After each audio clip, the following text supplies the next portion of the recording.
कहानी है एक बाप बेटे की जो स्कूटर पर कहीं पर जा रहे होते हैं। तभी जो बाप होता है उसकी नजर पड़ती है रोड के साइड में कुछ लड़कों के ऊपर जो कि कीचड़ में कुछ ढूंढ रहे होते हैं। तो अपना स्कूटर वहां पर रोकते हैं और जाकर के उनसे पूछते हैं कि बेटे क्या ढूंढ रहे हो यहाँ पर। तो उनमें से एक बोलता है कि आपको दिख नहीं रहा है कि ये सामने सोने का फल है, हम उसको पाने की कोशिश कर रहे हैं। उसकी ये बात सुनते ही पिता का ध्यान जाता है उस सोने की फल की तरफ जो चमक रहा होता है।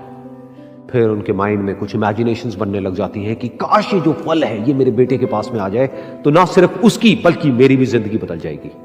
तो बिना सोचे समझे अपने बेटे को धक्का मार देते हैं उस कीचड़ में और बोलते हैं कि तुझे किसी भी कीमत पर वो फल लेकर के आना है। लेकिन बेटे को वो फल नहीं चाहिए होता है, उसके अपने कुछ और ही सपने होते हैं। वो बहुत कोशिश करता है अपने पिता को ये समझाने की कि मेरी खुशी इस फल में नहीं है, मेरी खुशी कहीं और है, मेरे सपने कुछ और है।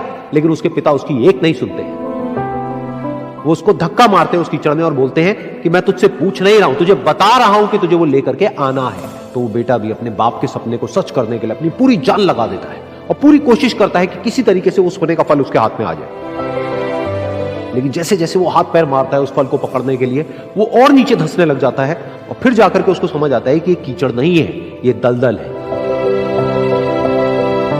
वो चीखता है, चिल्लाता है, अपने पिता को आवाज लगाता है, लेकिन उसके पिता उसकी एक नहीं सुनते। बोलते हैं कि बहाने मत बना, और भी लोग हैं वहां पर जो कर रहे हैं, तो जब वो कर सकते हैं तो तू क्यों नहीं कर सकता। तो एक बार वो फिर से कोशिश करता है और अपनी पूरी जान लगा देता है, लेकिन उसके बाद भी उसके हाथ में कुछ नहीं आता है और वो धीरे धीरे नीचे धंसता चला जाता है और मर जाता है। तब जाकर के उसके पिता को एहसास होता है कि उससे कितनी बड़ी गलती हो गई।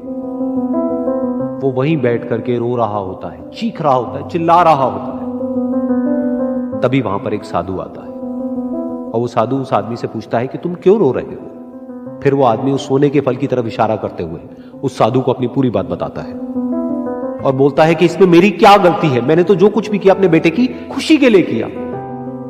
तो वो साधु उस फल को ध्यान से देखता है और उस आदमी को कहता है जिस सोने के फल की वजह से तुमने अपने बेटे को गवा दिया, कम से कम एक बार ध्यान से उसकी तरफ देखा तो होता कि वहां पर कोई फल है भी या नहीं। ये सुन करके उस आदमी को गुस्सा आया और उसने कहा कि सामने तो दिख रहा है फल, आपको नहीं दिख रहा क्या। तब वो साधु उस कीचड़ के ऊपर एक पेड़ होता है जिसकी तरफ इशारा करते हैं और बोलते हैं कि वो जिसे तुम देख रहे हो वो उस फल की परछाई है, असली फल वहां पर उस पेड़ के ऊपर है।